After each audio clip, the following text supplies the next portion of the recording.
Olá, está começando mais um Território. No programa de hoje vamos falar sobre moda.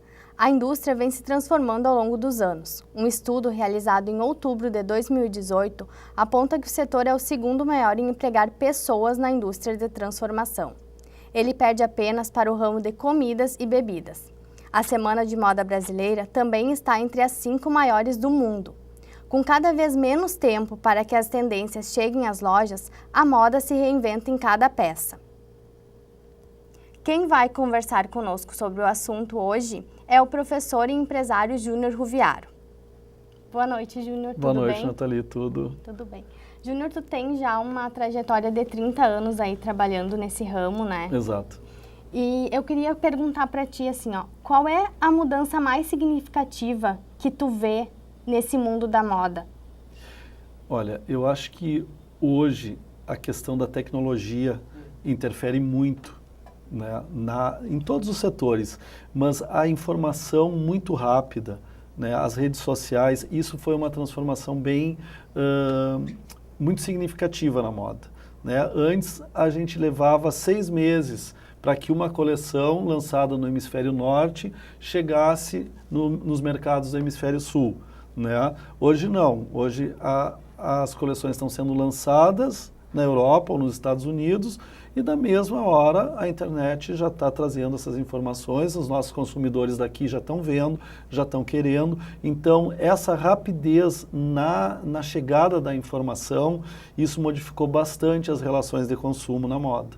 Né? Eu acho que esse é um dos grandes pontos que a gente vê hoje, né, como um transformador na relação de consumo, consumidor e os lançadores de moda. E também tem a questão das lojas online, né? Eu Exatamente. acho que muda muito também para quem faz a moda sob medida, né? Uhum. E para essas pessoas que compram online. Uhum. Porque na loja ela já tem aquele tanto de opções, né? Claro. Então tu acha que a moda sob medida ela perde com isso? Não, eu acho que são mercados separados, diferenciados, né? Porque quem busca a loja online, quem busca o fast fashion, é um determinado tipo de consumidor, né? Essa relação das lojas online, elas estão transformando e muito a relação do consumo. Né? Embora que hoje as lojas físicas ainda são necessárias, toda marca tem sempre um referencial físico, uma loja física, mas a gente percebe que é uma tendência, e essa tendência só vai aumentar conforme as próximas gerações cada vez mais conectadas com a tecnologia, de que o ambiente físico seja cada vez mais substituído pelo ambiente virtual. As compras, as relações comerciais, né? Agora, se nós olharmos para o outro lado, então, que seria uma moda personalizada, aquele consumidor que quer uma moda, uma peça de roupa única, dentro do seu estilo, dentro da sua necessidade, muitas vezes momentânea, de um evento, que daí nós estaríamos relacionando com o fast fashion, eu acho que essa informação, essas mudanças, elas têm menos impacto, porque é um consumidor diferenciado que quer ser atendido de uma forma diferenciada, né? Então, a gente vê assim que essa relação é diferente, né? Muitas vezes quem busca fazer uma roupa sob medida, ela não quer somente aquilo que está ali sendo oferecido pelas lojas, mesmo lojas online. Ou então ela quer uma tendência de moda, mas aquilo trazido para o seu universo, trazido muitas vezes para o seu corpo, para a sua forma física, que muitas vezes não encontra. Isso a gente tem a moda plus size, muitas pessoas que gostariam de vestir determinada tendência não encontram no seu tamanho. Muitas marcas trabalham só até o tamanho 44, então já é um limitante, né? Então, a consumidora que gostaria de ter aquela moda, tá dentro daquela tendência e não encontra no mercado, ela acaba optando por buscar então uma roupa personalizada, uma roupa sob medida.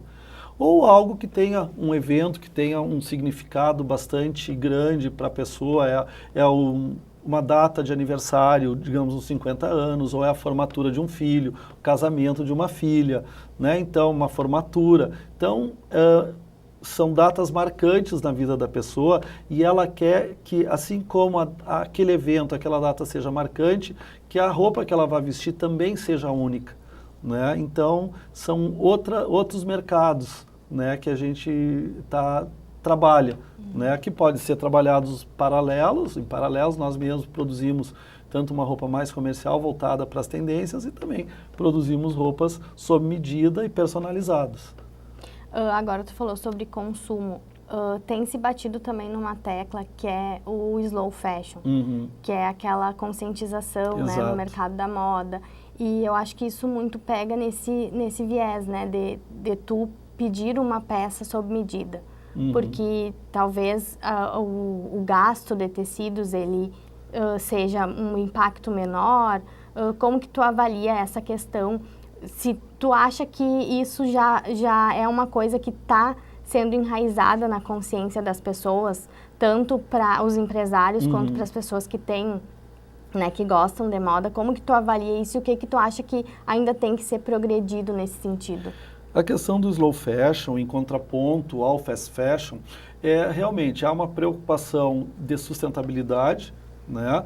E junto com essa questão da sustentabilidade, não só a gente pensar o que é sustentável, não é só a questão dos recursos, não é só a matéria-prima, não é só a energia despendida para executar a roupa, não é só o descarte do que gera, né, de lixo, de sobras, mas também a questão social, né, a sustentabilidade social, que aí então é trabalhar com a valorização da mão de obra local, com a valorização de uma cultura local, né? Então, um negócio sustentável, um slow fashion, ele pensa todo esse entorno, inclusive da própria valorização da mão de obra, né? Então, sendo uma mão de obra melhor remunerada, né?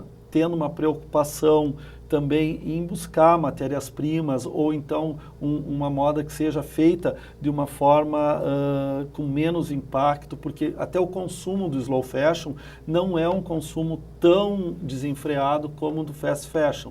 Então o ciclo de uso da roupa é mais longo, né? O descarte daquela roupa demora muito mais, né? E quando uma roupa é feita sob medida, por ela ter essa conotação afetiva também, há também uma preocupação, a pessoa dificilmente vai descartá-la de uma forma tão rápida. Muitas vezes, uma roupa feita dessa forma é passada até de uma geração para outra, de uma mãe para uma filha, né? Então, tem todo esse lado também mais de relação humana junto com a roupa, não simplesmente só um consumo. Né? Seria aquela moda temporal que também é falado, né? Sim. Que seria uma coisa que não serve só para mim, mas claro, que pode ser reutilizada. Às vezes tem até essa questão de gênero nas roupas, sim, né? Que é falado. Às vezes tem roupas neutras que um menino e uma menina podem usar. Se nós formos estudar um pouco assim a história da moda, nós pegarmos até o século XIX, antes da Revolução Industrial, as roupas, elas eram herança, porque, por exemplo, era escasso, as matérias-primas mais nobres eram escassas, não eram todos que tinham acesso, né? Normalmente ficava só as elites, ou então a nobreza, ou então as elites, os burgueses, as elites dos países. Então, ter um bom casaco de lã, aquilo passava de geração a geração, até porque a matéria-prima era uma matéria-prima mais durável, os fios eram mais nobres até do que nós temos hoje, pelo próprio processo da industrialização. Então as roupas eram tratadas como um item de herança, até porque tinham realmente um valor. E eu acho que talvez a gente, com um crescimento de uma consciência de sustentabilidade, também na moda, a roupa pode vir a ter novamente esse status, né? De tu ter peças que possam ser deixadas também para os teus filhos ou para um parente, ou aquilo ser realmente... E isso, claro, que tem que se distanciar do consumo banal, né? A roupa ela precisa voltar a ter um status, como é que eu vou te dizer... E aí, por ser um clássico, roupas com cortes melhores, com uma qualidade de acabamento melhor, isso acaba perpetuando mais o uso dela, né?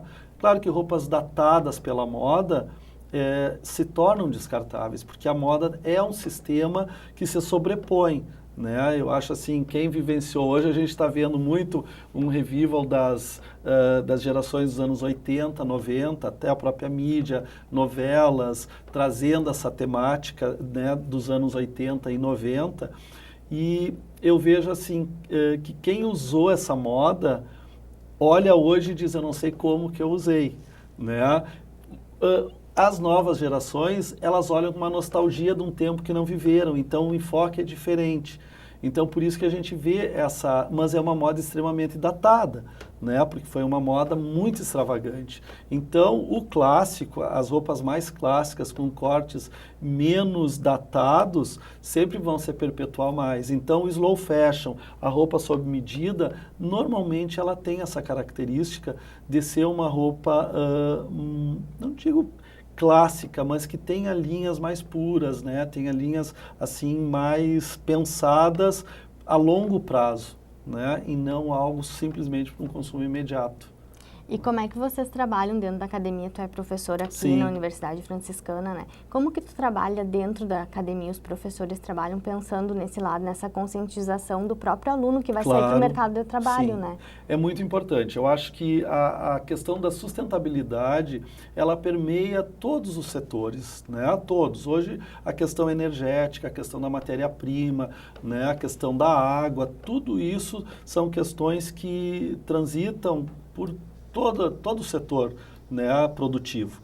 E essa preocupação de iniciar que um profissional da moda, um designer, ele já vá sair da academia com essa preocupação, eu acho que isso é muito importante. Por mais que ele vai chegar no mercado e o mercado talvez ainda não esteja tão consciente, às vezes o financeiro, o comercial se sobreponha a esses valores, mas se nós pudermos formar designers mais conscientes nas escolhas da matéria-prima, né, na busca de recursos da própria produção, como que essa roupa vai ser produzida, isso é muito importante. Dentro do design de moda da UFN, nós trabalhamos muito a conscientização do aluno, né, nessas questões, tanto ecológicas, tanto de sustentabilidade e também questões de inclusão, né, que também é um outro aspecto que a moda também precisa rever um pouquinho, né, os seus conceitos e trabalhar dentro de uma inclusão maior. Tu acha que entre os acadêmicos, assim, nessa experiência que tu tem, né, como professor, eles buscam isso, eles buscam essa seletividade, né, de fazer uma peça, de propor mesmo isso para o mercado, para quando eles saírem, ou tu acha que é mais uma coisa que tem que ser mais trabalhada? Não, a gente percebe bastante nos alunos já essa consciência de sustentabilidade, né? Até porque isso é um tema que é um tema atual, é um tema que o nosso dia a dia isso é abordado. Então eu vejo muito receptivos, né? Muito conscientes disso. Eu acho que o grande desafio é o embate depois com o mercado. Como conseguir se posicionar dentro de um mercado ainda muito, que busca muito o resultado financeiro, né? Mas eu acho que os nossos alunos têm uma consciência bastante aflorada para essas questões. E agora tu falou em se manter no mercado, como que tu avalia, assim, nem tanto nessa moda, né, nessa sequência de slow fashion, mas como que tu avalia, assim, que um profissional ele faz para se manter no mercado com toda essa transformação, porque tem, hoje em dia, como tu falou, a internet, ela vem se aprimorando cada vez mais e as pessoas têm se inserido nesse meio, né? Sim. Então, como que tu acha que porque é uma coisa do consumismo, é uma coisa da consciência, tudo isso tem que ser trabalhado, né? Claro. E como que o profissional, então, ele faz, né, para se manter nesse mercado, para ser reconhecido nesse meio? Olha, uma trajetória de um designer em primeiro lugar, assim, é a criatividade acima de tudo, né?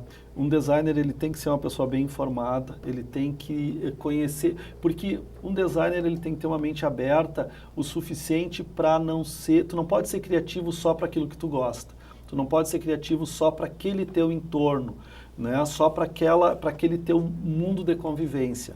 Tu tem que ser uma pessoa aberta para o mundo, porque hoje tu vai para o mercado, as exigências, tu não sabe exatamente qual vai ser o nicho de produto que tu vai trabalhar, tu não sabe exatamente com qual público tu vai trabalhar. Então eu acho assim, criatividade acima de tudo.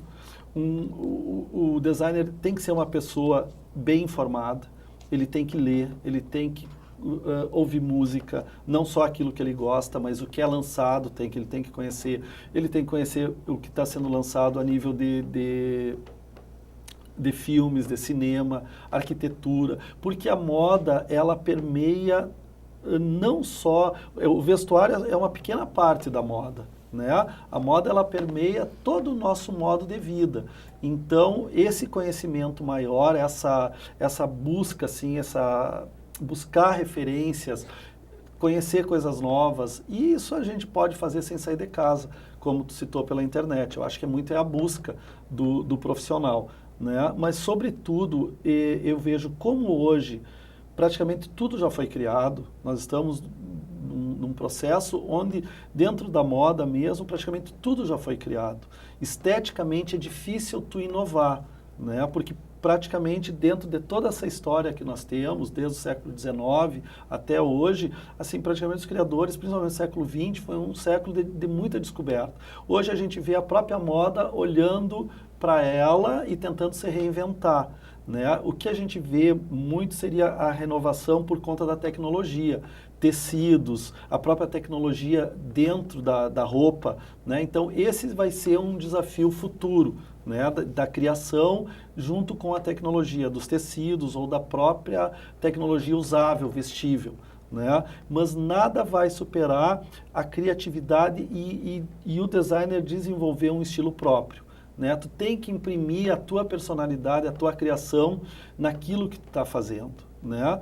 Porque senão o outro lado, o lado obscuro da informação da internet é que está muito fácil tu copiar, está muito fácil tu procurar referências em algo que está pronto, né? E aqui no nosso curso a gente tende sempre a orientar o aluno. Por exemplo, ele deve conhecer o que é lançado pelas Semanas da Moda, que foi citado aqui, né?